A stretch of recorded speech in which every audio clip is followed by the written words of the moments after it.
Hola,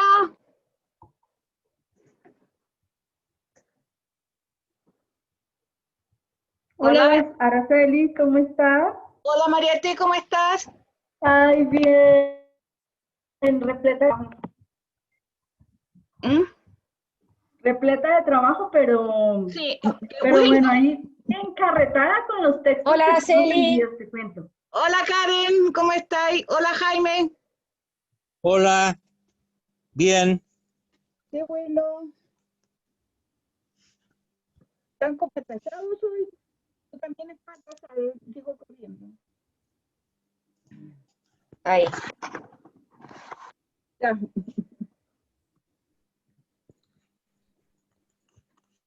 Ah, Cada miércoles que tengo que empezar esto, empiezo a dudar. Nunca me acuerdo cómo es que se hace. Empiezo a hacer clic en diferentes lugares hasta que finalmente se abre. A mí me pasa lo mismo. Ay, qué bueno, así no me siento sola.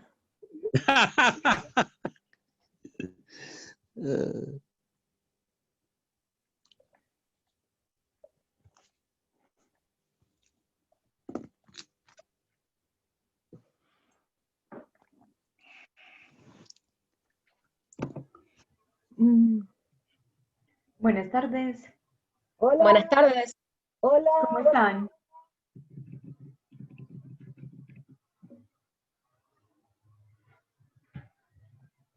Aquí vamos llegando de a poquito. Abrió por la computadora. Hola Graciela. Hola, Araceli. Qué rico volverla a ver. Igualmente, ¿cómo has estado pues? Bien, bien, bien. Mm, mm, mm, mm. Estuvo bien, súper bonito ¿no?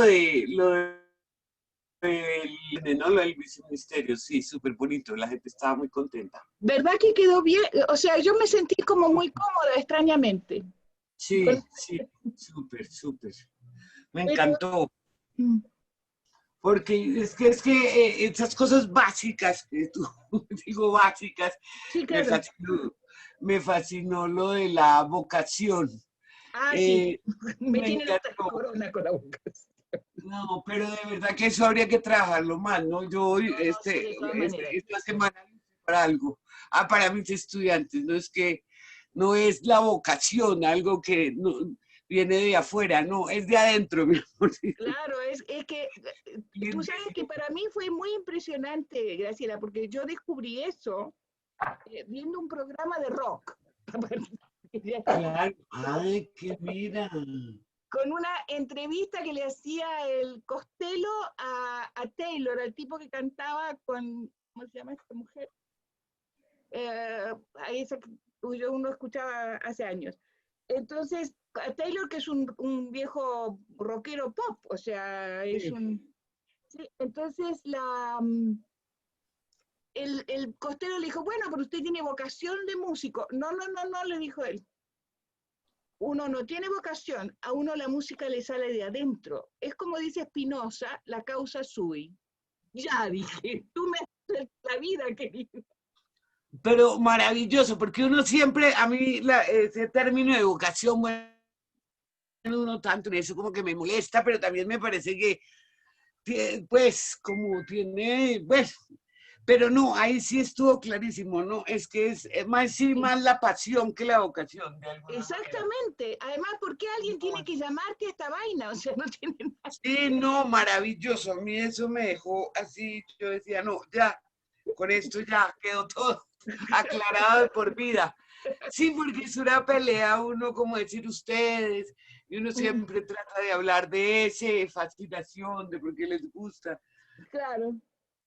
y No, quiere, pero no, está bueno, eso fue maravilloso para mí, fue el sí, mayor. es que la vaina, si no sale de adentro, no sirve, pues. Claro, oye, es que es Claro. de adentro, y Y es a que todo, es de y adentro, todo el realmente. mundo, porque no es que los médicos tengan vocación, es lo que quieren hacer, carajo. Claro, claro, claro, es que, es que se cumple para todos, no, pero fue Para todos, para todos, sí, sí, sí, para sí. todos. No es el llamado, decías tú, no, no es un llamado, no, No me llamó nadie. no es de afuera.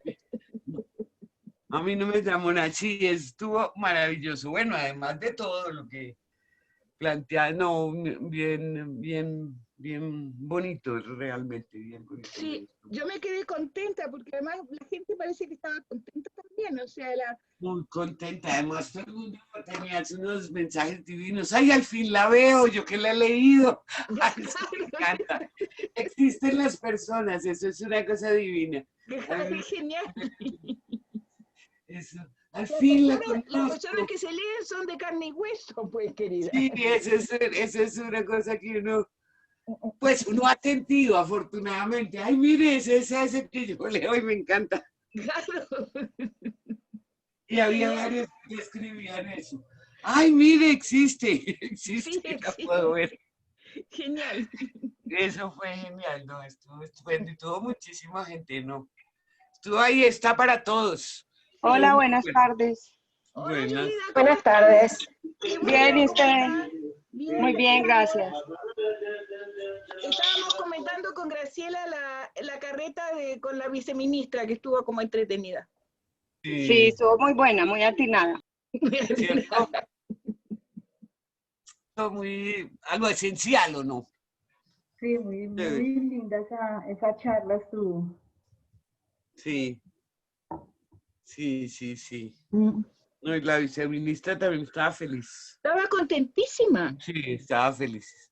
Y feliz de que hubieran hablado y se hubieran encontrado que se habían conocido y habían tenido... No, ella estaba dichosa.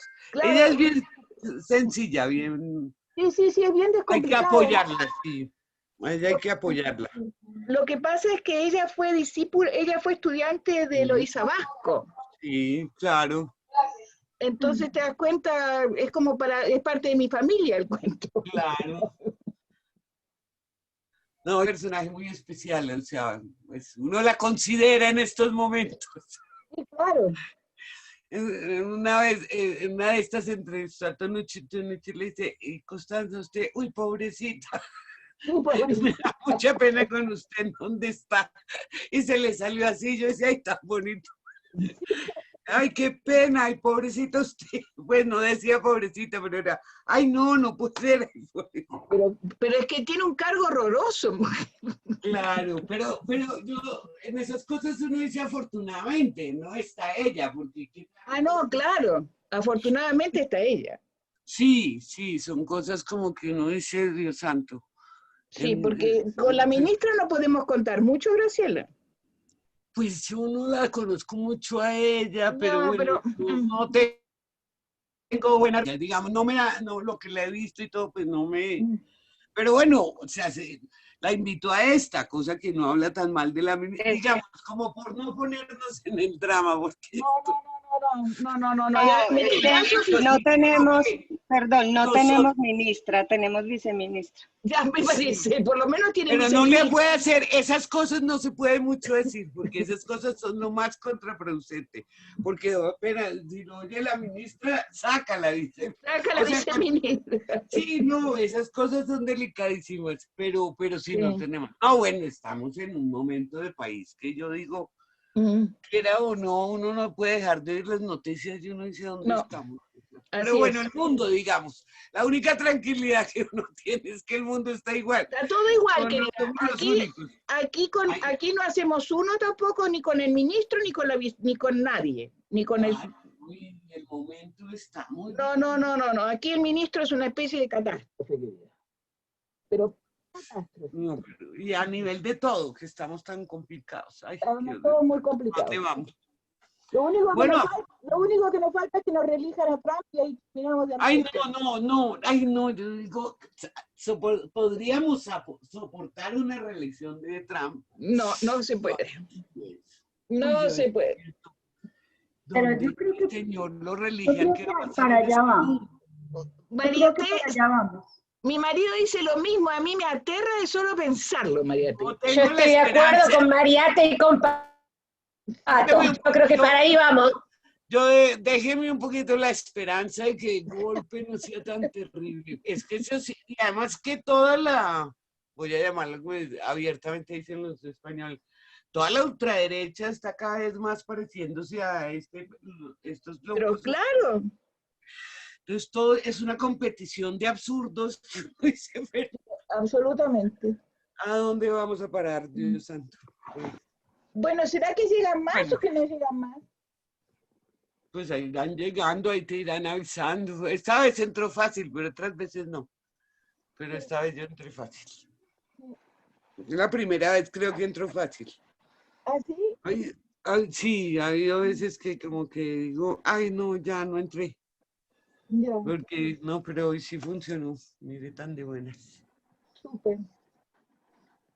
Llegaron Julie, hola. Ustedes, ¿verdad?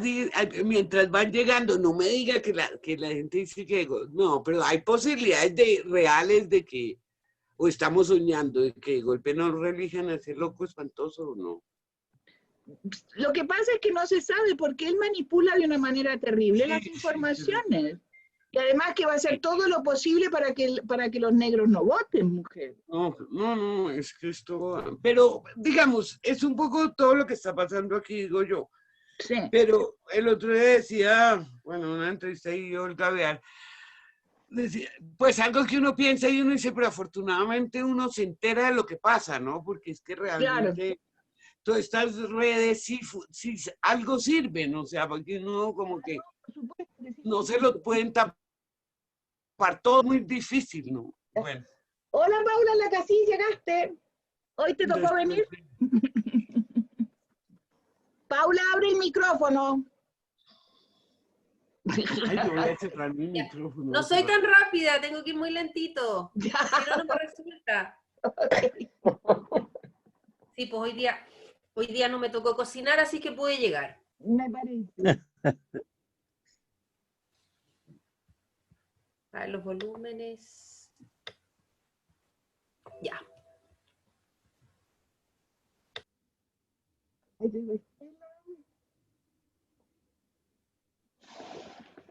raro que no ha llegado el Rafa.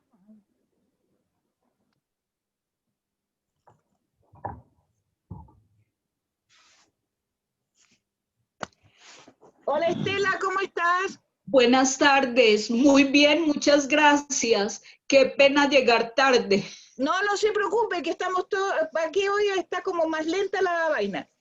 No, además que yo estoy preocupada porque quería hablar con ustedes de la hora.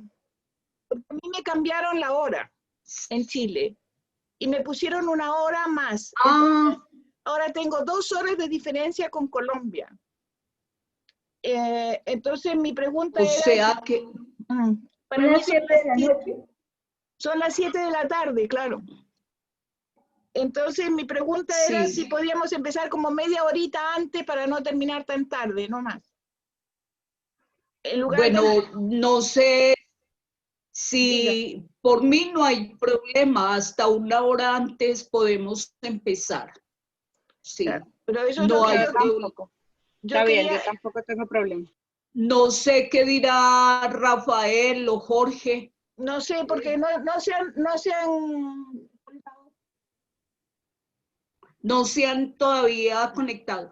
Araceli, muy linda la charla del viernes. Mire, estábamos hablando con Graciela Fandiño de eso. Sí. Quedé muy contenta, muy contenta. Sí, se conectó mucha gente y sobre todo, muy importante en este momento que el ministerio quiere imponer tantas cosas como lo está haciendo. Claro. O no, gracias a los otros colombianos que están allí. Ya. Pero lo bueno es que la viceministra parece que es un poco distinta. Así, y reconoció, mira cómo dijo que... Sí, dijo, yo estoy ahora ocupando una posición. Claro. Yo hago parte de este grupo. Sí, ha sido muy... No, yo me quedé bien contenta. Además que había como casi 7.000 maestros colgados. Sí, mucha gente mirando. Y eso es mucha gente. Sí. Digamos, para una cosa como esta, ¿sí? Eso es lo que tiene ahora la virtualidad. Sí. Sí, que mucha gente puede mirar y fuera de eso se puede conectar más tarde si no vio o que quiere repetir. Ah, sí. Sí, eso siempre ha sido bueno. Sí. Sí. Yo a veces incluso prefiero írmelo con calma después, cuando tengo el tiempo. No, y es que quedan algunos aspectos que vale la pena reescuchar, que no queden a uno claros. Claro, también. Sí, cierto, cierto. Cierto, eso es así. No Hola, Juanjo Cubillos, ¿cómo estás? Hola, Araceli, buenas tardes, ¿cómo estás? Buenas tardes. ¿Tú cómo has Buenas estado? tardes. Bien, bien, aquí Juanjo, en Ubaté, al frente de esta escuela normal. Al frente de su escuela normal, me parece. Pero usted sigue. Juanjo fue estudiante mío, para que sepa. Yo me siento muy orgullosa de eso. Gracias, Araceli. Sí, Que sea el allá. director de la normal me llena de orgullo, además. Ahí estamos, sí, señora. Con Ay, Graciela Fandiña Cubillos, mi prima. ¿Cómo le va? Es que tenemos, mi hijo se llama Juan José, yo ya le conté, ¿no? Sí, señora. Oiga, Juan José, yo es que la vez pasada me quedé con la duda si usted estaba todavía de director de la normal, y sí, ay, me alegro mucho. Todavía sí, ahí estoy. director, sí. Todavía no se ha jubilado. Todavía no me ha jubilado, no me ha enloquecido el que hacer. No, ni lo han jubilado ni lo han echado, las dos cosas. Sí. Nos ha costado la jubilación, ¿no? No pensábamos que llegara. Que llegara tan rápido. Con lo que peleamos tanto. Y mire. Con las experiencias que me han contado los que se han retirado, yo digo, me espero otro poquito. Sí, sabe que sí, el asunto, yo me acuerdo de una compañera que me la encontré, ya estaba, y me decía, yo me quiero jubilar, y ya estábamos pues en edad esto, pero yo no me quiero morir porque es que los que se jubilan se mueren. Y yo me puse a pensar y conocía varios casos. Y yo decía, pucha, esta cosa no es tan fácil como... Y como que uno cuando se jubila como que siente que no está preparado, ¿no? O sea, como que tanto que ha pensado y no es cierto, ¿no? Es una cosa como... Alberto Echeverría ha decidido que no se va a jubilar nunca. Y yo creo que es una buena decisión si uno está bien, o sea... Claro, por supuesto. Yo lo que creo es que deberíamos inventar nosotros como niveles de discusión distintos, lugares de discusión distintos, porque de todas maneras, pues uno por ética, ¿no? Porque imagínate, nosotros que despotricamos de los que se quedaban ahí. Sí, y ahora somos nosotros. Eso es muy triste y no puede uno traicionarse. Es cierto. Pero entonces tendría uno que seguir ocupando como unos lugares ahí sí como en Harry Potter, los mentores y...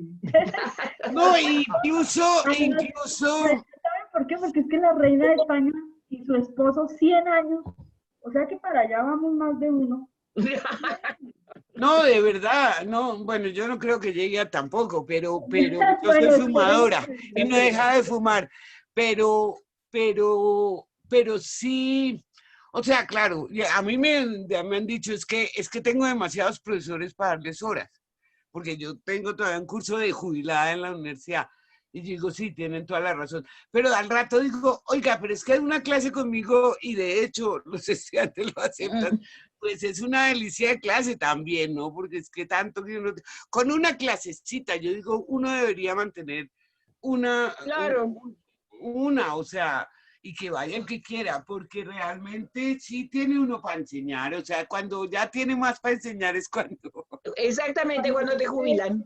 Cuando te jubilas es una cosa como... Y bueno, y que nos tocó pasar los años y no estar mal, ¿no? Porque evidentemente no es lo mismo... Claro. Estos jubilados, bueno, pues no es lo mismo estar bien que no estar tan bien, ¿no? O sea, exactamente. Esos son los líos. Bueno, yo creo que empezamos, los otros irán colgando cuando llegan, ¿sí? Bueno. Espero que les haya ido bien con las lecturas. que se hayan enganchado con mi amigo Peter Ramos. Nos fue bien con las lecturas, con lo que a mí me fue muy mal con el video de la clase anterior, de la charla. No ¿Y por qué no lo vio? Yo se lo mando, Estela. Yo se lo vuelvo a mandar, no tengo problema. No me dio para abrirlo. Bueno. Ya. Sí, a ver si lo puedo abrir. A mí yo no lo pude abrir porque decía que estaba privado y estaba descolgado. Queda privado, sí, yo no sé qué tecla apreté, que tuvo varias gente que le pasó lo mismo, pero yo se lo puedo volver a mandar. A mí también lo mismo. Ya, ok. Sí. Decía video privado. Ya, yo lo voy a volver a subir, voy a sacarle la privacidad, porque eso debe ser una tecla que yo apreté que no debía. Bueno, ya, eso debe ser. Bueno, entonces empezamos otra vez.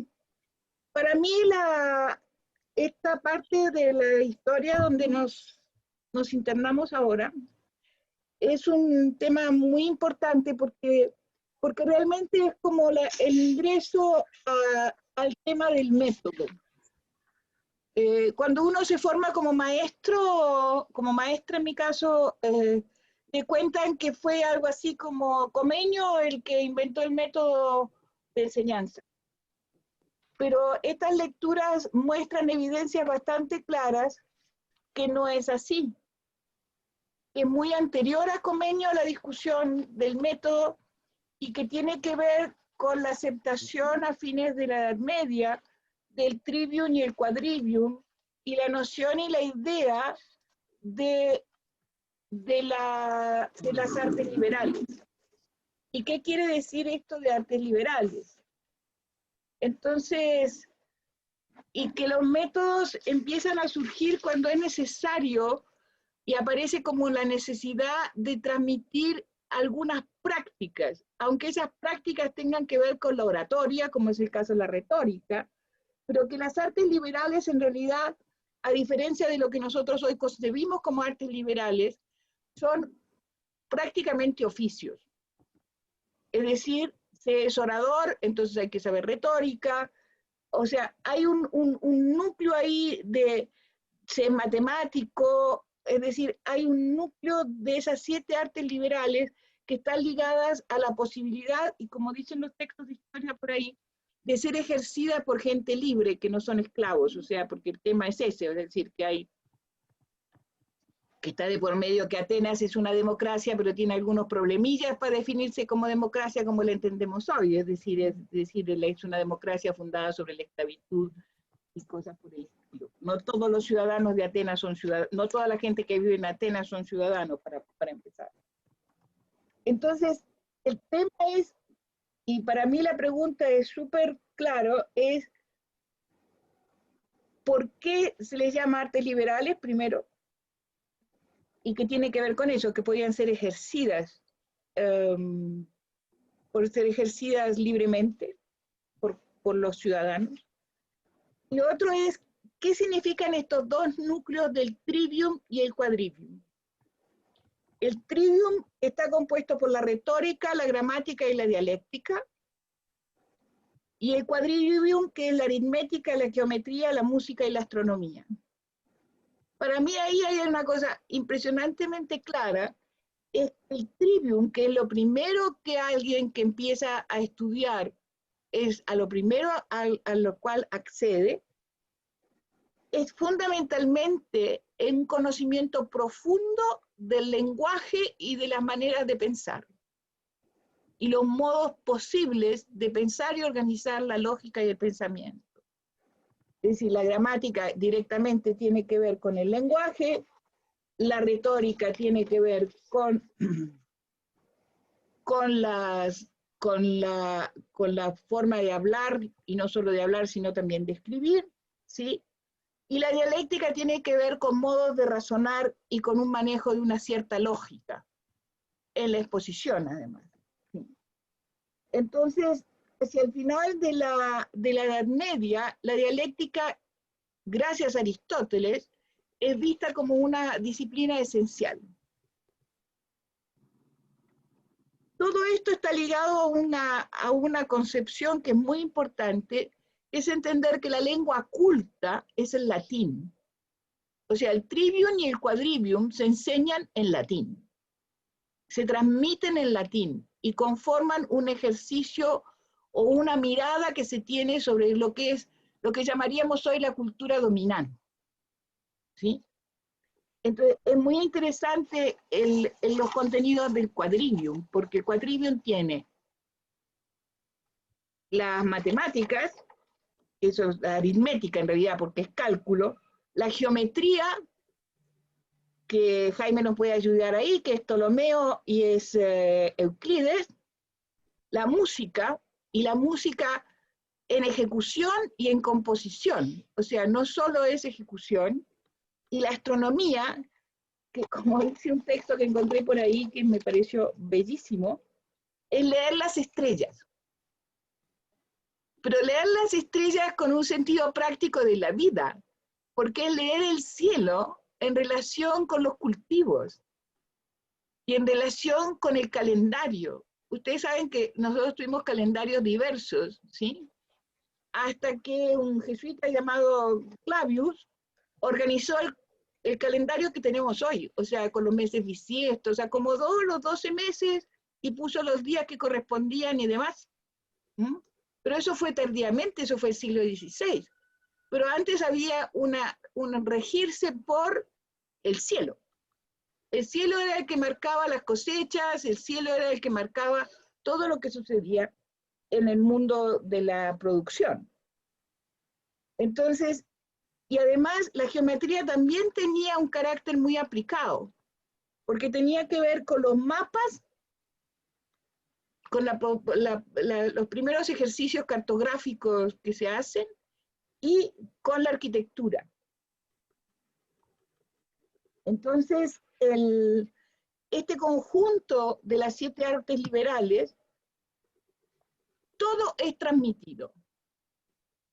Y todo se transmite a través del método. Y el método va a ser distinto, según hable Aristóteles cuando habla de cómo se transmite la dialéctica. El método está entendido como un modo de proceder en la transmisión de los contenidos fundacionales de estas disciplinas que llamaríamos ahora, que conforman el trivium y el quadrivium. Entonces, hay algunas preguntas que son bien importantes, porque el hecho de haber asumido a fines de la Edad Media el trivium y el quadrivium, también se asume la necesidad que haya una forma de enseñar. Y ese es el método. Y el método de enseñar las artes liberales es distinto al método de la ciencia. Y eso es una distinción bien importante. El método de enseñar las artes liberales es enseñar formas de proceder, cómo se hacen las cosas, para poder realmente apropiarse de la retórica, de cómo se hace la retórica, de cómo se produce un discurso, de cómo se organiza la escritura de un discurso, ¿sí? De la dialéctica, si son formas de razonar, o sea, lo que se enseñan son las formas de razonar, o sea, procedimientos. Y lo mismo sucede con el quadrivium. Es decir, es un concepto de método que es realmente muy fundacional, que después va a ser recogido por los que vienen después, pero que está ligado a una forma de pensar el conocer y los modos de conocer. Y ese es un principio bien importante. Porque además, que la otra vez cuando leíamos Erasmo decía que el conocer el conocimiento tiene que ver con las cosas y las palabras, pues aquí en el trivium y el quadrivium tenemos las cosas y las palabras. Tenemos en el trivium las palabras y tenemos en el quadrivium las cosas. Entonces, hay una concepción sobre qué es el conocimiento que subyace a esta historia del trivium y el quadrivium, no es porque sí.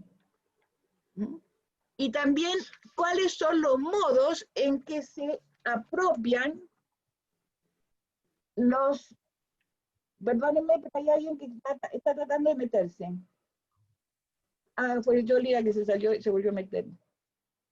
Entonces, los modos en los cuales se procesa, ¿sí? Entonces, la historia de los métodos de enseñanza, que es lo que estamos haciendo, está siempre ligada a las formas en que la sociedad piensa el conocer y el proceso de conocimiento. Nosotros no podemos desligarnos de eso, porque además es una marca que va a estar siempre, en el sentido de que cuando se enseña, lo que se genera es una relación de conocimiento. Y no es que el maestro sabe y el alumno no sabe, que es distinto. Es que el maestro y el alumno son una relación en sí que se va a aproximar a un objeto exterior que es el conocimiento como tal.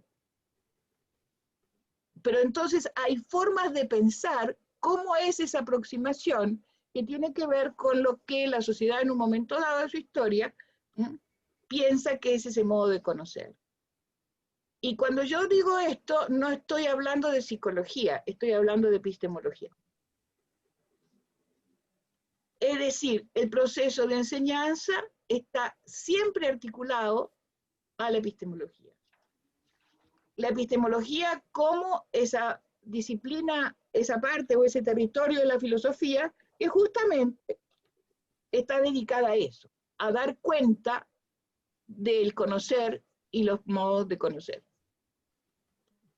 Son fundamentalmente los modos de conocer. Entonces, si nosotros pensamos la influencia que han tenido, ¿sí?, los filósofos griegos, Aristóteles fundamentalmente, ¿sí?, y también Platón y Sócrates a través de Platón, en toda esta discusión que se arma en esta época, que es la época de Ramos, ¿sí?, porque están ahí porque los trajeron de vuelta. Es decir, la caída del Imperio Romano abre,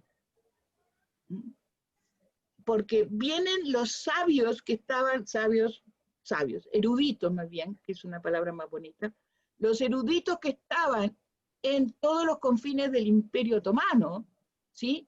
Y cuando cae el Imperio Otomano, se trasladan a lo que es Europa, fundamentalmente a Venecia originalmente. Y eso es el Renacimiento. Ahí empieza el Renacimiento. Porque hay algunos, por ejemplo, los romanos, el Imperio Romano, recogió de Grecia algunas partes de la cultura griega, pero no en totalidad. ¿Sí? Hay, por ejemplo, ¿cuántos matemáticos romanos? No sé, pero sí hay un montón de matemáticos griegos. ¿Sí? Euclides es nuestra herencia genérica, ¿sí?, genética ya a esta altura, ¿sí? Pero eso no pasa mucho por el imperio. Entra, y Demócrito y los científicos griegos en realidad entran directamente con la apertura y la caída del Imperio Romano, y eso es realmente el Renacimiento. Es sobre los hombros de esos personajes que se construye el conocimiento del Renacimiento en adelante, que no estaban presentes antes. Entonces yo creo que ahí, y que fueron traducidos.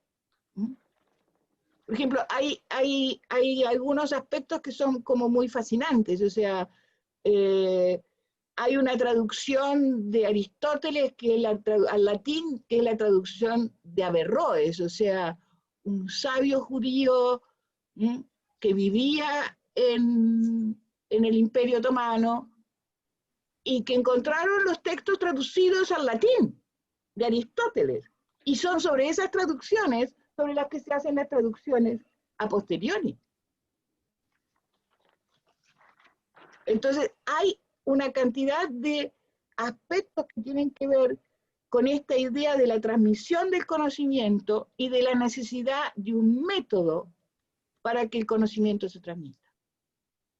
Y eso es lo que nosotros llamamos, y llamaron ellos, no llamaron ellos, pero ellos, o sea, ellos nos heredaron como métodos de enseñanza.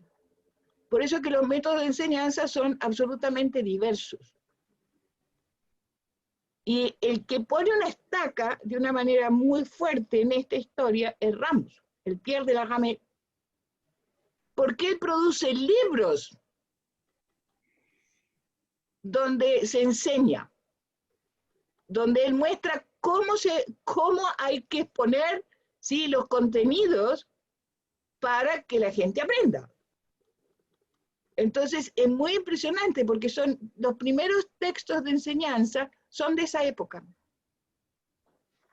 Y se producen por cantidades porque además hay imprenta. Así que circulan por todos lados. Y están todos escritos en latín porque el latín termina siendo la lengua franca de Europa. Es decir, para poder estudiar había que aprender latín, no había de otro. Porque las lenguas vernáculas aparecen, los textos aparecen, y no todos aparecen muy posteriormente. Pero no todos los textos que se originan en esa época se traducen a la lengua vernácula, sino que está, bueno, los textos de Ramos, por ejemplo, hay 2 traducidos al francés. Y hay 1 traducido al inglés. El resto están en latín. No se han traducido nunca. Entonces, y el texto que para mí es muy fascinante de Ramos, que tiene un título muy pomposo, que se llama La profesión real, la profesión regia, porque él era maestro de reyes, ¿sí?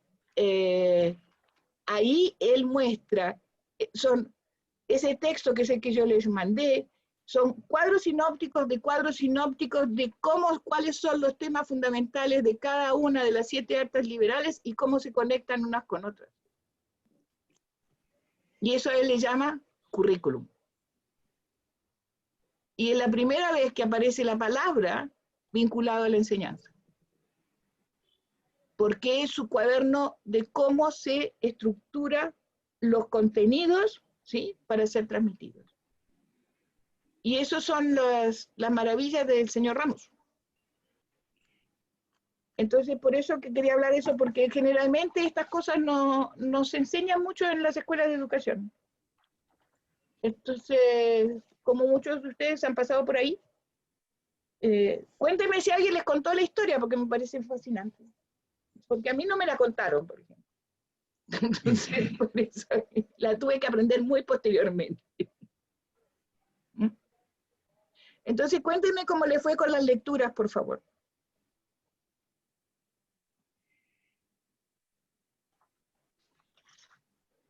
Paula.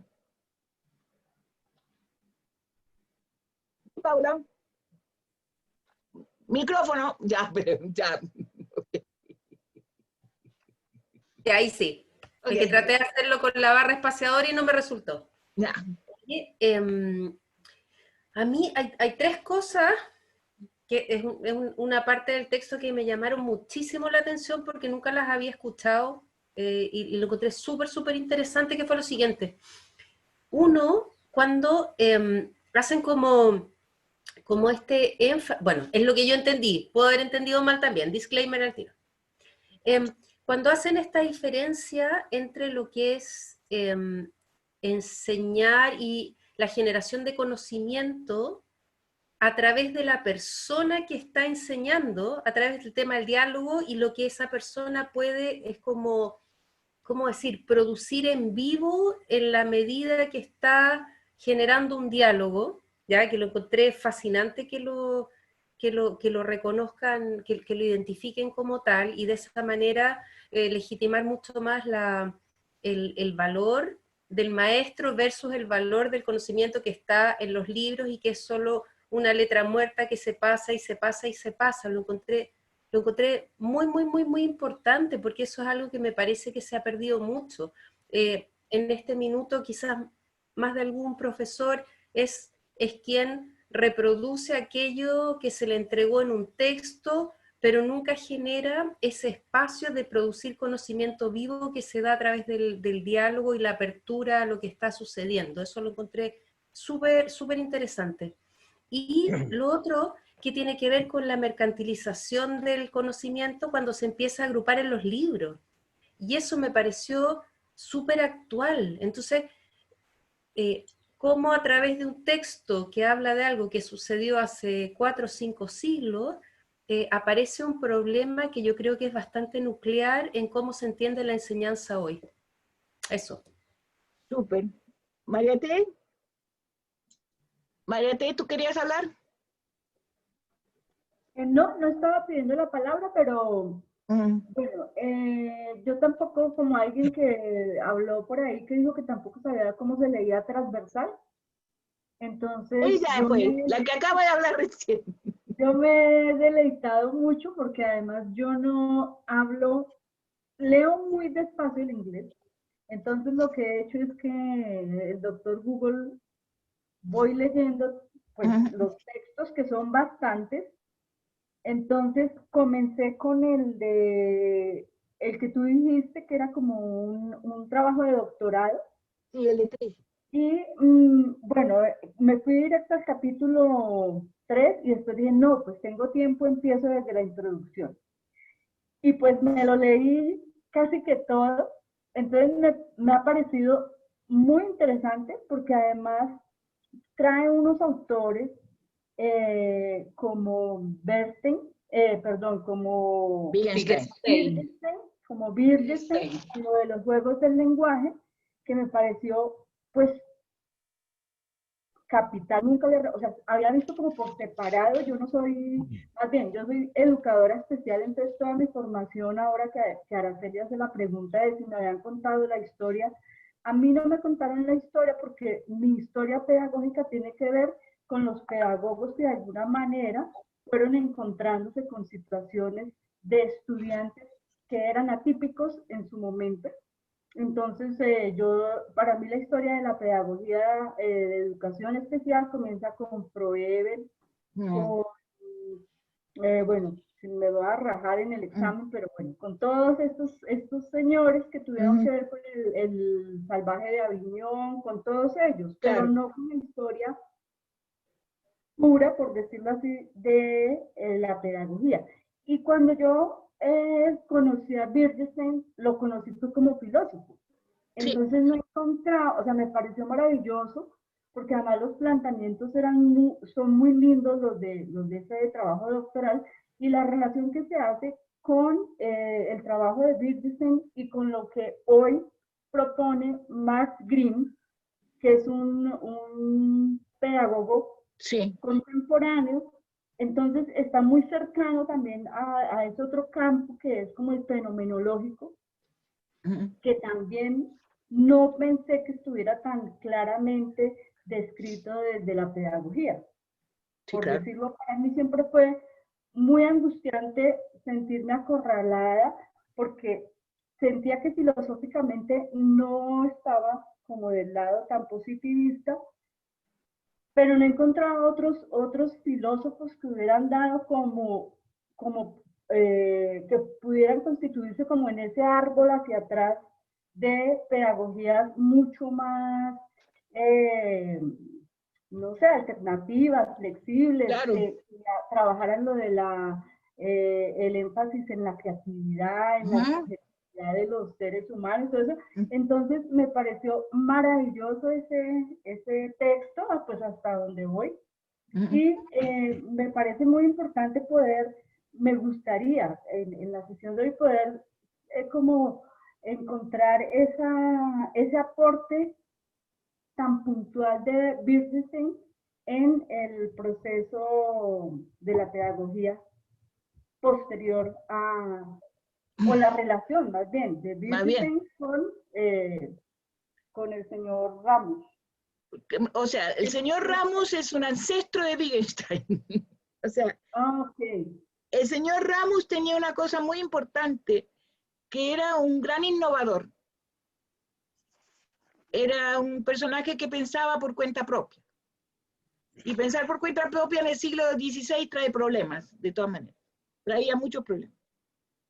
Pero el tema aquí, y que me parece pertinente para hablarlo más en general, quizás, es que los procesos de formación en general de los maestros dejan por fuera, aún en el ámbito de lo pedagógico, María T, si es lo que es tu preocupación, dejan por fuera esta relación que existe entre el pensamiento filosófico y el pensamiento pedagógico. O sea, es muy difícil encontrar textos donde haya una articulación real, clara, ¿sí?, entre el pensamiento filosófico y el pensamiento pedagógico. Es decir, cuando uno lee a Dewey, hay muchas de las cosas de Dewey que no se pueden entender si uno no lee a James, al William James, al del pragmatismo. Porque los conceptos esenciales que utiliza Dewey es filósofo además de profesión, los conceptos esenciales que utiliza Dewey vienen de ahí, y no solo vienen de ahí. Dewey hizo su tesis doctoral sobre Hegel. Entonces hay todo un entroncamiento de un pensamiento dialéctico que subyace y recupera el pensamiento pragmatista desde otro lado, ¿sí?, que no aparece nunca en las explicaciones que se dan sobre los trabajos de Dewey. Y el otro tema es que cuando nosotros miramos el texto de Ramus, Ramus es imposible de pensar si uno no considera lo que vimos de los hermanos de la vida en común. Porque él es discípulo de un discípulo de los hermanos de la vida en común, que además no enseñaba dialéctica Sturm, que es el que vamos a ver la sesión próxima, en su colegio nos enseñaba dialéctica por Aristóteles. Entonces hay ahí una serie de revueltos que nunca han estado muy claros ni explícitos.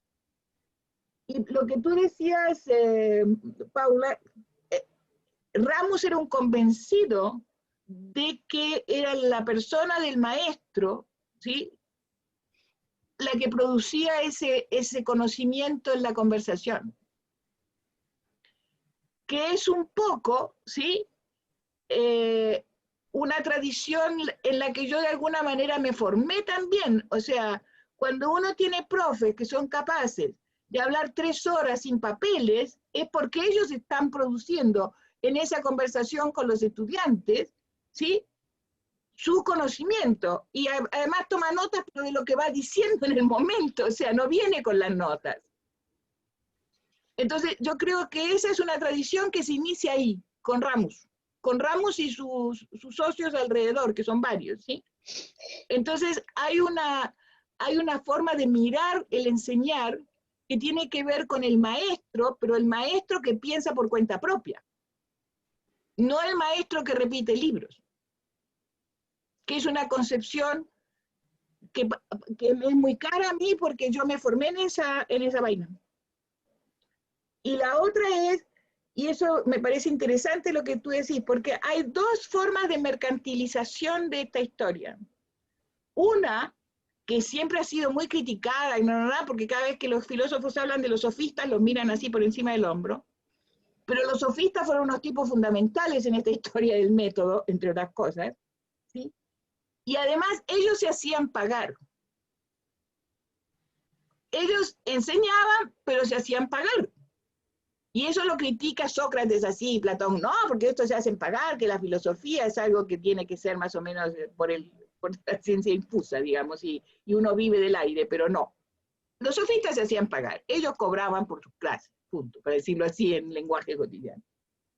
Y sí también en la mercantilización de los libros con la aparición de la imprenta, que es un modo de mercantilizar el conocimiento.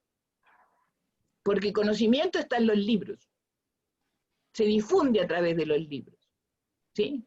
Porque los maestros escriben libros, o sea, lo que presenta Ramus en esa historia de la profesión regia es el texto que él construyó a partir de lo que él hacía. Y eso es la parte interesante de ese cuento. Sí, Paula.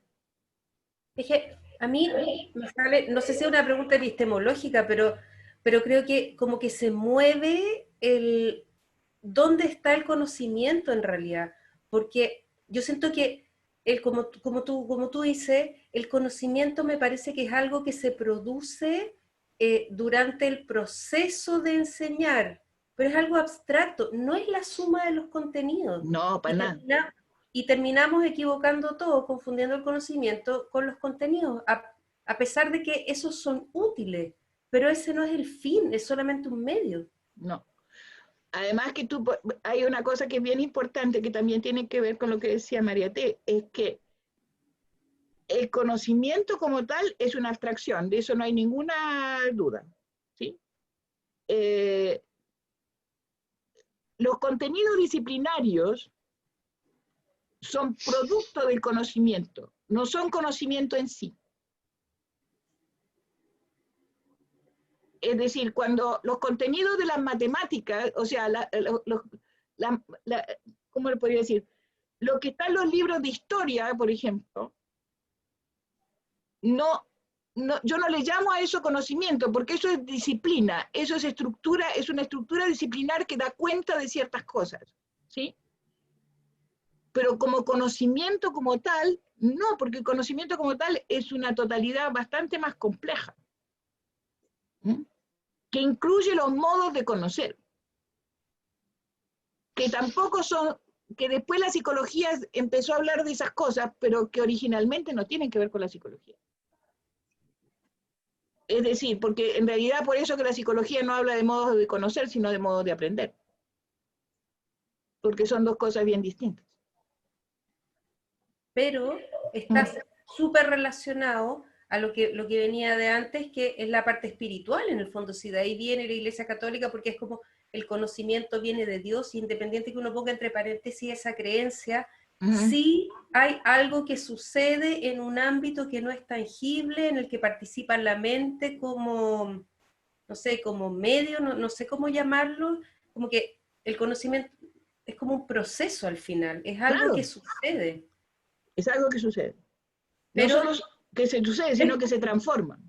Claro, pero desde lo metafísico, es que eso lo encontré súper interesante que, Claro. lo consideran, y que se perdió totalmente en el camino. Digamos, la psicología lo operacionaliza, pero ahí, por lo menos en mi comprensión, hay algo que no sé si al que se le da el crédito que merece. No sé cómo decirlo. Yo creo que tiene que ver con una forma, hay también otro tema que a mí me interesa, me parece importante también que sale de aquí, que tiene que ver con cómo se produce ese conocimiento, cómo se genera ese espacio, que tiene que ver, ¿cierto?, con la libertad, que es muy importante, tiene que ver con la ética, que también es muy importante, porque es el derecho que tendría que tener todo ser humano a eso, a poder realizar esa operación, más allá de todo, por ser humano. Y por ser humano y por tener unas capacidades que algunos primates son bastante cercanos, pero no completos, que tiene que ver con la posibilidad de abstracción y con un lenguaje simbólico súper fuerte, de signos con significado. Entonces yo creo que ahí hay todo un aparato que significa meter y mirar el conocimiento de una manera diferente. Y claro que tiene que ver con, y además se marca de una manera muy impresionante con los modos que asume la espiritualidad en las distintas sociedades, que no son las mismas. Y eso es súper relevante también. Y que tiene que ver con el oficio de maestro también. Porque el maestro no es un repetidor. Aquí queda clarísimo que el maestro no es un repetidor de lo que dicen otros. El maestro es alguien que conoce por sí mismo y habla de su conocimiento. Y eso es un tema no menor hoy en día, además, con los modelos que tenemos de escuela. Y que tiene que ver con estas tradiciones, o sea, si no son,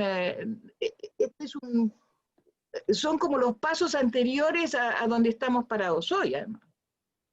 O sea, y lo que me interesa de esta historia es, vamos a ver dónde se producen los quiebres, y por qué se producen los quiebres. Y por qué esta idea global y antigua sobre el conocimiento se va perdiendo. Porque además hay algo que es muy importante, o sea, detrás de esta cosa aristotélica que está presente en todos estos autores, aunque Ramus se pelee con él y escriba un texto contra la dialéctica de Aristóteles, ¿sí? En el fondo, el pensamiento aristotélico permanece durante siglos. Y se va a quebrar en el próximo capítulo, no, en el siguiente, con el surgimiento del empirismo inglés. Recién ahí se quiebra, con Bacon. Entonces, ese es el momento, ahí hay una ruptura súper fuerte que tiene una gran influencia en mostrar cómo se enseña. En pensar en cómo se enseña. Cuando aparece Bacon hay un quiebre. Y vamos a leer los textos de los tipos que muestran ese quiebre, que son Radke y Comenio. Porque no son aristotélicos. En cambio, todos estos otros sí son. O sea, la idea de una retórica construida sobre topos, la idea de, o sea, todos temas que nosotros usamos hoy, nacen aquí. Se inscriben y se instalan en la sociedad occidental aquí. Traídos de la mano desde los eruditos que vinieron del Imperio Otomano, que llevaron para el Imperio Otomano la tradición de Grecia y Roma. Es que esa es la parte interesante de la historia, que fue para allá y volvió para acá. Entonces, esa es una parte no menor. ¿Alguien más tiene algo que decir? Yo diría que ahí hay una parte bien importante cuando empieza a trabajar esa disputa, digamos, que aparece entre lo que es el diálogo, la dialéctica y la pedagogía. Así es. Me parece bien porque allí en el mismo texto empiezan a comentar o se entreverá que la enseñanza se asimilaba a la filosofía. Pero y entonces nos dicen, la filosofía es el arte de la sabiduría, pero aquí nos están hablando de que la enseñanza, no había una universidad donde le enseñaran a la gente a ser maestro, sino que se aprendía en el camino, que me parece bien importante porque dice, así lo entendí, que el aprendiz de teólogo lo que estaba es aprendiendo teología y en ese conversar se va creando ese oficio de enseñar o también como cada uno en sus artes liberales iba empezando con ese proceso que lo llevaba era a forjarse una disciplina. A mí me llamaba la atención esa disputa en lo que es epistemológicamente lo que es el conocer, el saber y la sabiduría, porque son elementos que aparecen allí, aunque no se precisen ni se profundice sobre ellos.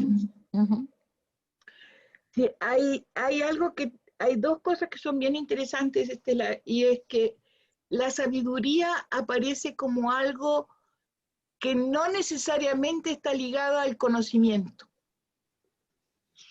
Eso es bien interesante. O sea, tiene que ver más bien con una suerte de formas de relacionarse con el mundo más bien ligados y atravesados por la intuición, la espiritualidad. La sabiduría está metida como en algo que es como infusa, o sea, que llega hacia uno. Lo que pasa es que los significados de los términos han variado tanto en la historia que se confunde terriblemente, ¿sí? Entonces, y el saber ha estado siempre ligado y articulado a lo práctico, al conocimiento práctico, algo que viene de prácticas, ahora nosotros le llamamos prácticas sociales, ¿sí? Pero que viene de ahí, ¿sí? De las prácticas de vida que son diferentes del teólogo, del carpintero, del herrero, y esos son es el saber.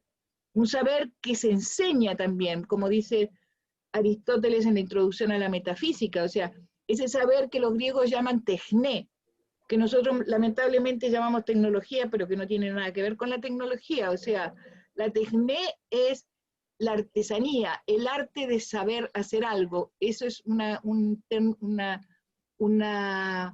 condición muy importante del concepto de arte, que no siempre está presente cuando nosotros hablamos de arte, y etcétera, y de techné. Y lo otro que tú también señalas es el conocimiento. Eso es algo que se produce en la cabeza, por decirlo así, de los maestros. Para ponerlo así de una manera bastante metafórica. Es decir, por eso que el maestro puede solo enseñar aquello que produce, o sea, el conocimiento que produce. Y eso no es un tema menor también hoy en día. Es decir, ahí tenemos unos términos. Además, fíjense que hay algo bien interesante. Cuando uno juega con las lenguas, como yo suelo hacer, ¿sí? Es decir, que eso es una deshonestidad. Es que hay algo que es bien complicado. Por ejemplo, en francés no se usa la palabra sabio, sino savant. Y la traducción de savant es erudito. No es sabio. Entonces, buenas tardes. Buenas tardes. Hola, Jorge. ¿Cómo están? Bien. Entonces, ahí hay un tema que no es menor, que tiene que ver con el juego de los significados de las palabras y cómo en las distintas culturas las palabras van adquiriendo significaciones distintas. Y tiene que ver, cuando nosotros hablamos ahora de conocimiento, se dan cuenta las vueltas que tuvimos que dar para llegar a un acuerdo de qué es lo que es. Para los viejos del siglo XVI todo el mundo sabía qué era. Cuando se hablaba de conocimiento no tenía múltiples significados, tenía uno. Hoy tenemos muchos. Entonces, y además cuando se mezclan las lenguas, peor todavía. Se hace más enrollada la historia, ¿sí? Porque las culturas han desarrollado significados distintos de esas palabras que son parte de su propia historia, porque la historia de la civilización occidental es muy parecida para todos. Y de dónde recogieron y sobre los hombros de quién se montaron para construir su propia historia, son los mismos. Entonces, eso hace y para nosotros peor todavía, porque encima, como decía mi viejo maestro Darcy Ribeiro, somos culturas trasplantadas, así que ni siquiera tenemos las originales, tenemos las segundas partes de lo que vino. Sí. Entonces, es bien interesante eso, por eso que cuando se habla hoy contemporáneamente, yo creo que muchas veces sería muy bueno poner una nota a pie de página y decir con qué significado tiene el concepto que estamos usando. Esas son de mis preocupaciones típicas, digamos. ¿De dónde se está hablando, digamos? No más. Yo me paro aquí para hablar sobre el conocimiento, me paro aquí para hablar sobre esto. ¿Alguien más? Bien interesante su aporte. Estela, ¿tiene algo más? Acá. No. Jaime. No, Estela, si tiene algo más, usted, y después Jaime. No, Ya. en este momento no, okay. Sino que me llamó también la atención aquello de que Ramis es casi como el primero que habló de la didáctica y que escribió sobre la didáctica. Sí. Así es, Estela. Esa es mi pelea, ese es mi próximo artículo, le cuento. Está casi listo. Sí. ¿De dónde sale esta historia del método de la enseñanza, de la didáctica? O sea, de cómo dar cuenta de cómo se enseña, de cómo hay que enseñar, digamos. Maravilloso, sí, estoy totalmente de acuerdo. Para allá voy, estoy en esas. Tengo que entregarlo el 31 de octubre, fecha última. Que me dieron. Jaime, tú, porfa. Ya. Bueno, como en la última reunión, la maestra Araceli nos dijo que íbamos a ver a Ramus, que era uno de sus pensadores preferidos. Entonces quedé con esa inquietud y empecé a ver ahí los textos que me enviaban. Busqué también otros un poco más acastellanados, digamos. Y bueno, y me encontré con sorpresas enormes sobre Ramus, ¿cierto? Que de partida fue hijo de un carbonero, sí. O sea, económicamente pésimo. Después le tocó seguir sus estudios universitarios enseñándole a un compañero, sí, que tenía plata. Entonces él enseñaba todo el día a este compañero y en las noches estudiaba para él. Por lo tanto, dormía 3 horas. Pero después este hombre, no sé de dónde sacaba unos libros y montones de libros, y que después se han hecho más de 100 ediciones. Sí. ¿Cierto? Y por lo tanto también quedé muy a la espera de una promesa que nos hizo la profesora Araceli, que ella va a traducir una de las grandes obras de Ramus. Así es, en eso estoy. Estoy a la espera de eso. Bueno, y lo sorprendente después es que él fue un gran didacta de la matemática. Y yo nunca, me he metido siempre a cursos, yo empecé a estudiar el 68, y nunca en la Universidad de Concepción, que se considera una gran universidad, nunca se habló de didáctica de la matemática.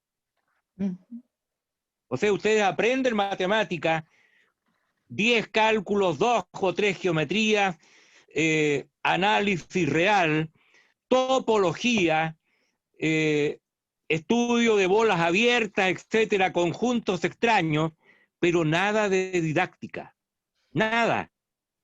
Entonces uno tenía que enfrentarse después a los alumnos y ahí empezar a ver cómo lo hago, cómo lo hago. Y este Ramus, en el año 1500 y tanto, ¿cierto? Sí. Ya había escrito y difundido mucho la matemática, al extremo que en las escuelas de derecho, o sea, donde se trataba el derecho, se empezó a ponerle atención a Ramus, e incluso él intentó, aunque no llegaron a buen término, pero intentó matematizar el derecho, para que no se mueva para un lado o para otro, sino que dijo, el derecho tiene axiomas, y los axiomas son de la matemática. El edificio construido sobre la matemática es axiomático. Esto lo voy a aceptar porque va a ser así. O sea, dado 2 puntos distintos, A y B, hay una única recta que los contiene. Si yo pienso que hay otra recta distinta y trato de meterlo por esos 2 puntos distintos, no va a ser recta, tengo que curvarla en algún momento. Entonces, axioma. Y Ramus entonces influyó mucho, me metí ahí en una obra que escribió en español sobre Ramus y el derecho. Sí, lo encontré, bien interesante. interesante. ¿Ah? Súper interesante. ¿Ah? Sí. Sí. Y entonces, como digo, hubo un tiempo en que intentó matematizar eso, pero después se dieron cuenta que no, que la vida en algunas situaciones de esas relaciones todavía no se ha descubierto la matemática que pueda aplicar eso. Accionar el derecho. A lo mejor se puede descubrir porque por ahí hay otros que dicen... Mire, le puedo poner tarea, doctor Villalobos. Busque Ya. y trabaje y trate de encontrar, porque yo no encontré realmente, solo encontré pedazos de párrafos de textos. Ya. ¿En qué términos Ramos entiende la enseñanza de las matemáticas? Ya. Porque ese sería un bello artículo para abrir espacios de que la gente empiece a entender que pasaron cosas antes de Comenio, por decirlo de alguna manera. ¿Qué términos Ramos plantea la enseñanza de la matemática? Claro, busque, porque por ahí debe haber cosas, así que busque. Voy a buscar. ¿Ya? Tiene tarea. Pero es sorprendente, o sea, me dejó, pero... ¡Súper! De eso se trataba. Ya, eso Marijo, ¿tú querías hablar? Marijo. Hay una cosa que... Sigue, Estela. Bueno, es que a mí me llamó también mucho la atención lo de la tesis sobre Ramos. Y sobre todo en la introducción, cuando empieza a hablar y hacer ese cuestionamiento, ¿por qué la historia? Y entonces me llamó la atención porque nosotros en Colombia tenemos ese problema de la enseñanza de la historia. Cuando entonces me llamó mucho la atención y empezando a lo de currículum, mirar que el currículum se va tomando aquí como esa visión de volver a la conversación, al diálogo. Entonces yo miraba, aquí es donde se ven múltiples voces, donde se conforman las comunidades para poder construir un currículo. Claro. Sí, pues esa parte es muy importante, Estela, porque nosotros en América Latina no entendemos que el currículum es algo que hacen los maestros y las comunidades. En otros países sí se entiende, pero en los países de América Latina no, porque le dan el recetario al maestro completo. Pero eso es un tema súper importante, muy, muy importante. Marijo, ahora tú. Ahora sí, María José, te doy la palabra. Gracias. Qué pena. Primero tengo que acordarme que debo conectar el micrófono.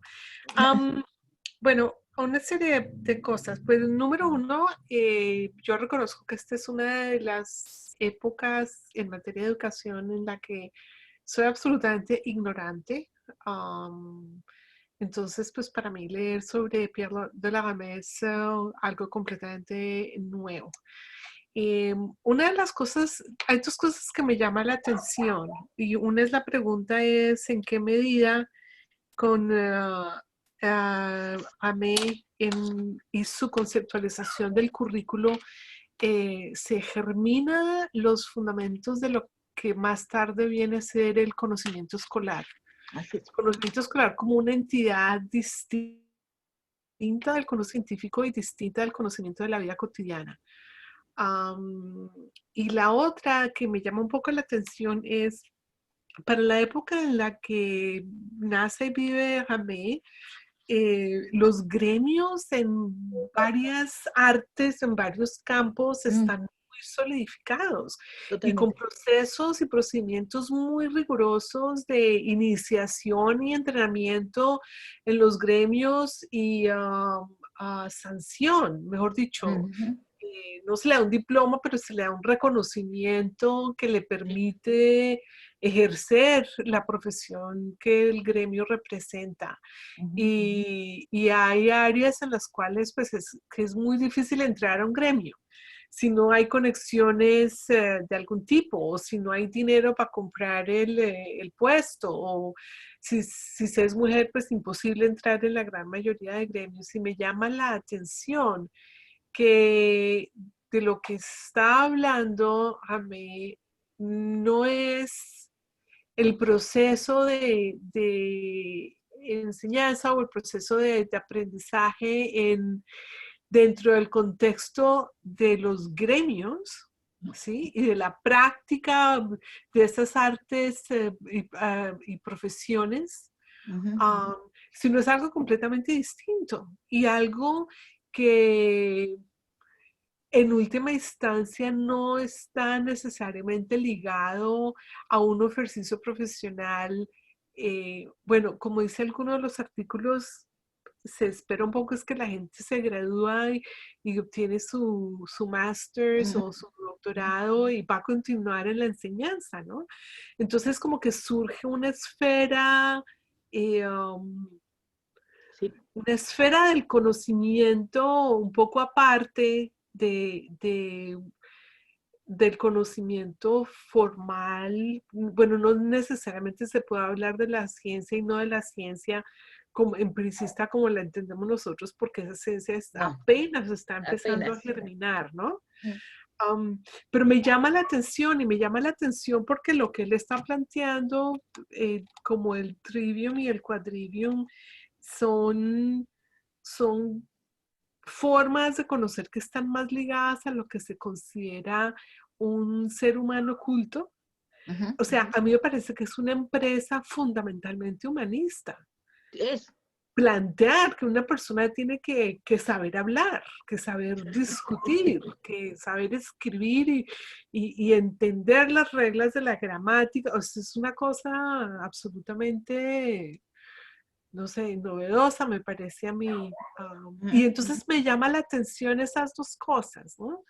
Que surge divorciado de un gran cuerpo de conocimiento social y de prácticas sociales ligadas a los gremios, porque es que eran gremios profesionales además muy poderosos y además con mucho billete, ¿sí? Estos gremios financiaban artistas, financiaban construcciones, contrataban esculturas, o sea, una cantidad de las obras de arte de esta época por toda Europa fue financiada por los distintos gremios. Entonces eso me llama la atención. Pero hay una cosa ahí, Marijo, que es bien interesante. En el texto que les pasé de Gilbert, que es una joya de texto, el de la historia de los métodos, él pone arriba de la mesa un tema que es bien importante, que no siempre se ha mirado con mucho cuidado. Y es que, y tiene que ver con lo que tú dices de los gremios, porque los médicos en ese momento son un gremio. O sea, los cirujanos y herederos de los barberos y demás son un gremio. Y la discusión, una de las discusiones sobre el método integra las prácticas de Galeno, por ejemplo, en la discusión metódica. Es decir, es cómo el método tiene que contribuir de alguna manera a poder escribir un canon de la forma de transmisión. Y sea un canon de la forma de transmisión de las prácticas de los médicos como un canon de la forma de transmisión de la enseñanza, que es lo que hace Pierre de la Ramée. Él lo que va a transmitir es un canon de cómo se enseña. Por eso lo que decía Estela recién, o sea, es como el padre fundador de la didáctica, pero nadie lo ha mirado nunca. Todo el mundo habla de Comenius como fundador de la didáctica. Lo siento mucho, no es Comenius, es Ramus. Porque sus textos son textos de didáctica en el sentido contemporáneo del término. Entonces, hay una cosa bien interesante, a mí me fascinó eso, porque hay, desde antes, de mucho antes de Ramus, o sea, de fin de la Edad Media, lo que hacen los médicos, o sea, lo que plantea Hipócrates para los médicos, ¿sí? También está considerado en la discusión metodológica. O sea, porque al final el método es una discusión sobre cómo se hace el canon de unas prácticas.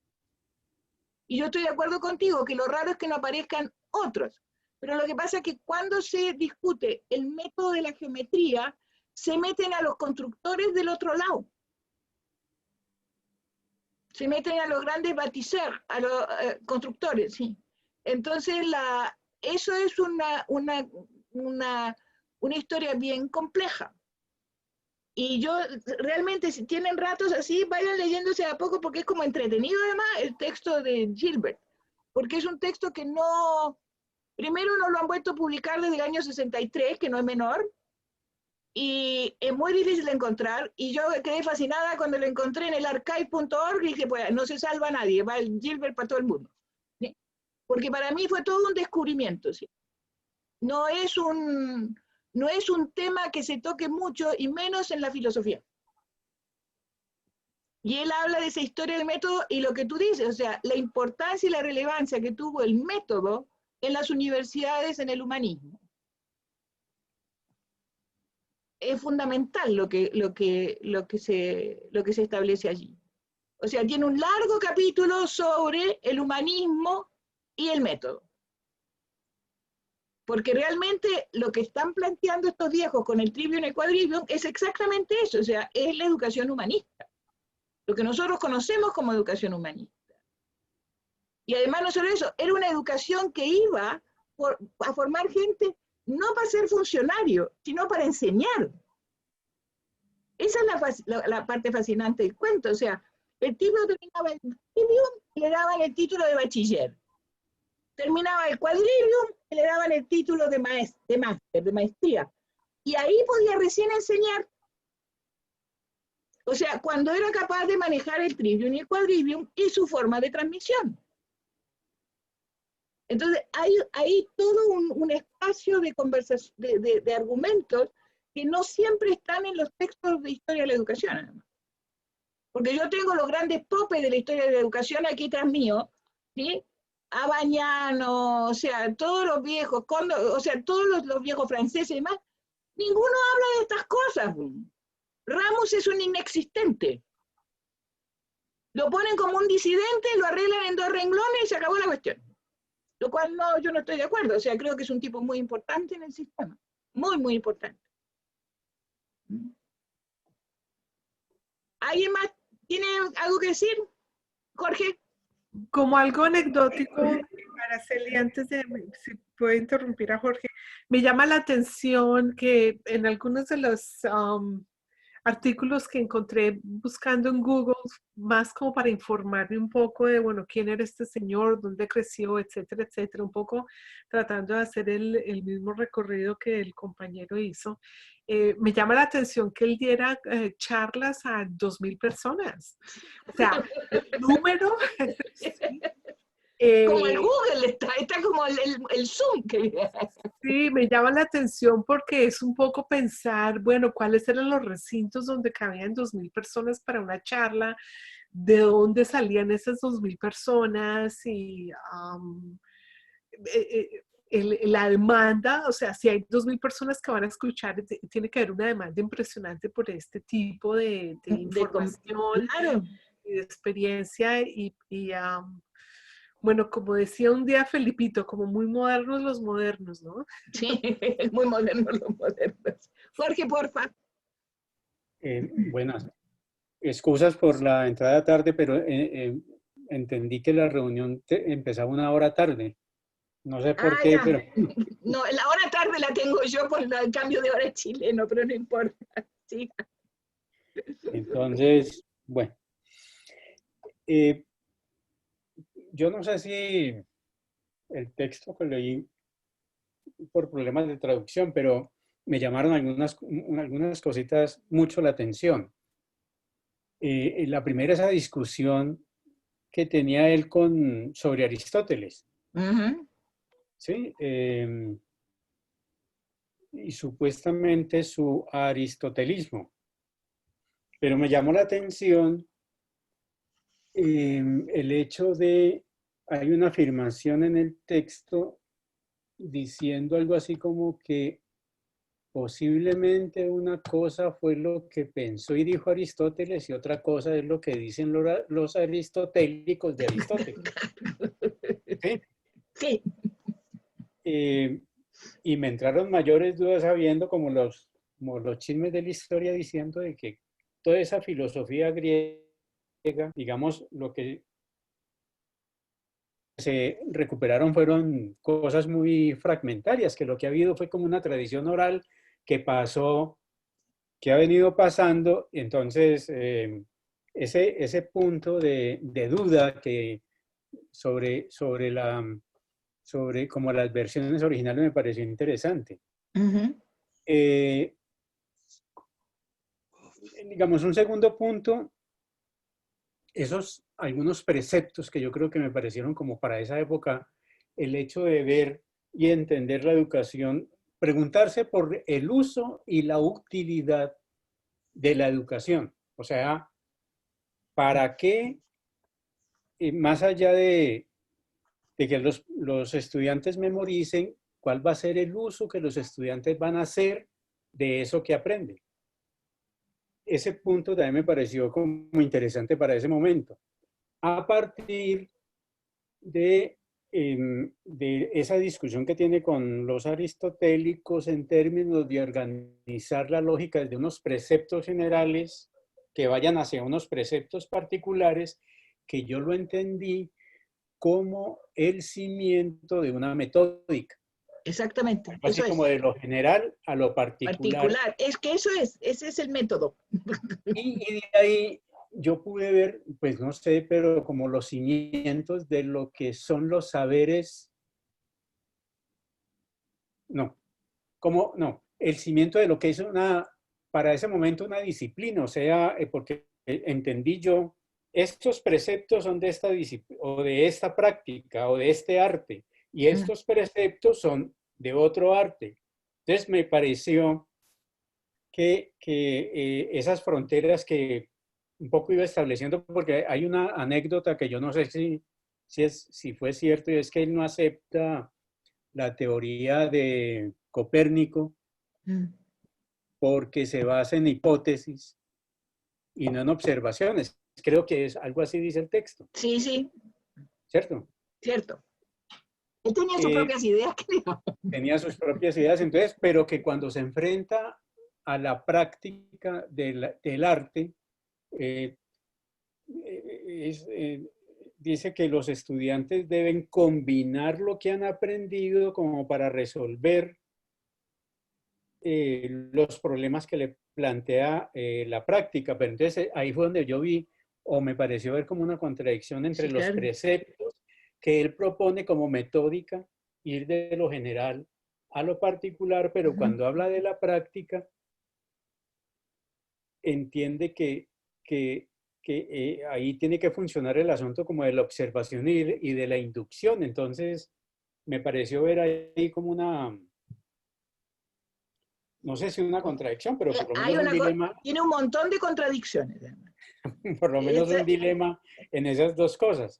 Pero me pareció muy interesante porque yo nunca había escuchado ni leído de Este caballero también lo descubrí lo descubrí escribiendo mi tesis doctoral hace como 10, 15 años. O sea, me pareció fascinante. Dije, alguna vez yo me tengo que meter aquí adentro, pero de verdad, y en eso estoy.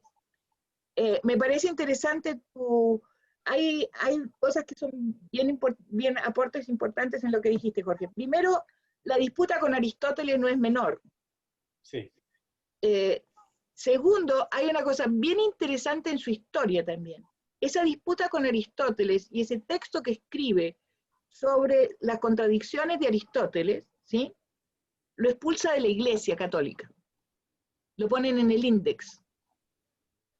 Y lo ponen en el Index porque los jesuitas estaban en contra, que eran aristotélicos, tomistas de tomo y lomo. Entonces, pasó al Index. Ramus se hizo hugonote, o sea, se convirtió al protestantismo. Por eso le cortan la cabeza en la noche de San Bartolomeo, o sea, siendo él el maestro del rey, ¿sí? O sea, era el maestro del hijo de Catalina de Medici, de Carlos IX. Entonces, y le cortan la cabeza. Porque es un tipo que tiene un pensamiento mucho más avanzado que para su época, por decirlo de alguna manera. Es un tipo que piensa sobre las tradiciones y las mira con mucho cuidado y las analiza y las cuestiona. Obviamente que entra en contradicciones, yo no tengo ningún cuento con eso, o sea, si uno piensa en lo que le pasó al pobre Galileo, o sea, ya. Después todo el mundo aplaudía a Galileo, pero ya. Entonces, el cuento es que, sí, entonces hay un tema que no es menor y que generalmente no se mira mucho, es la gran influencia que tiene en los inicios de la Edad Moderna, y lo vamos a ver la semana entrante, la próxima sesión, el surgimiento de los jesuitas como maestros, que es un tema no menor también. O sea, cómo el Ratio Studiorum pone un canon, ¿sí?, para la Iglesia Católica y para el mundo católico, y cómo el Johann Sturm pone otro canon para el protestantismo y la conformación de sus colegios. Y cómo los dos están influenciados, por eso tengan a mano las lecturas que hicimos en la primera sesión, porque van a aparecer los hermanos de la vida en común de los dos lados. En la estructura, en la forma, aunque no se los mencione. Pero ahí está. Entonces, además Sturm fue discípulo de los hermanos. Entonces, igual que Erasmo. Entonces, y Ramus fue discípulo de uno de los de Sturm en París. Ahora, lo que decías tú, Marijó, 2000 personas en París, en esa época era normal. Si tenían unos espacios maravillosos para reunirse, o sea, París era uno de los lugares donde circulaba el conocimiento, la cultura y una cantidad de cosas en el siglo XVI. O sea, a pesar de los reyes y a pesar de todo lo demás, pero, ¿sí?, a pesar del olor espantoso que tenía la ciudad, como todo el mundo cuenta. Entonces hay un mundo, ¿sí?, que ese mundo que tú comentas, Jorge, es bien importante porque es el mundo de las grandes contradicciones de la Edad Moderna que van a dar pie al surgimiento de la Ilustración. Porque no todas piensan de la misma manera, o sea, hay toda una discusión sobre desde cómo funciona el universo, para poner una pregunta así dulcecita, hasta cómo se enseña. Y eso es lo interesante de ese mundo. Y eso es lo que a nosotros no nos enseñaron, pues. Lo que yo protesto. ¿Ah? Porque hay una cantidad de contradicciones muy fuertes ahí que producen una cantidad de posturas y posiciones, muchas de las cuales llegan hasta el día de hoy. Y esa es la parte relevante de esta historia. Bueno, yo los tengo que abandonar, por eso mi preocupación era de empezar media hora antes, porque para mí son las 8:30 de la noche y para mí es hora de cenar. Entonces la próxima sesión va a empezar media hora antes, Jorge. Yo te voy a mandar la hora en colombiano. Porque así podemos arreglarnos un poco mejor. Está 4:30 hora de Colombia. Es 4:30 de Colombia, sí. Son 6:30. 4:30, 4:30 PM. 4:30 por la tarde.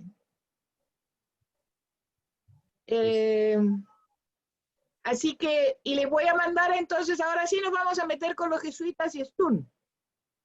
Porque Lucho Sandón, que hoy no apareció, había hecho la buena sugerencia de pasar por Ramus y Erasmus antes de por los otros dos, por los que vienen ahora, que son también muy, muy relevantes, incluso para el mundo de hoy.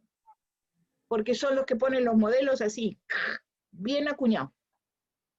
Y la otra cosa que no pueden dejar nunca de pensar, yo no sé si les mandé entre los papeles una biografía maravillosa de Ramus que está en la enciclopedia de la Universidad de Stanford, que es muy bella, que está muy bien hecha, muy, muy bien hecha. Si no, se los mando, porque realmente, aunque sea para leerlo después, es un texto que vale la pena echarle una mirada. Y la otra cosa es que les iba a decir, que para mí es muy relevante poner arriba de la mesa una historia que nos atañe a todos los que somos profes, de alguna manera, a los que enseñamos y a la gente que enseña sin ser profe también, o sea, que sepa de dónde viene el cuento, que es bien relevante, ¿sí? Así que eso, muchas gracias y vamos a dedicarnos a los jesuitas y al protestantismo en la próxima sesión. Pero de todas maneras yo sí quiero decirle a Araceli que los textos me llamaron mucho la atención, me gustaron. Nunca los había leído y leerlo en inglés para interpretarlo de todas maneras le toca a uno un proceso como más despacioso en estos tiempos de trabajo. Sí, bueno, muchas gracias y a todos una feliz noche. Que tengan una feliz noche todos, nos vemos, chao. Ha sido un gusto, chao, chao.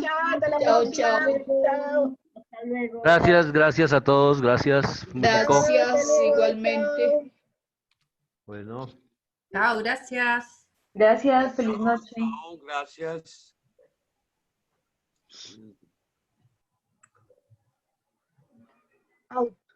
Ay, disculpen, ¿me pueden recordar, porfa, lo que vamos a leer para la próxima sesión?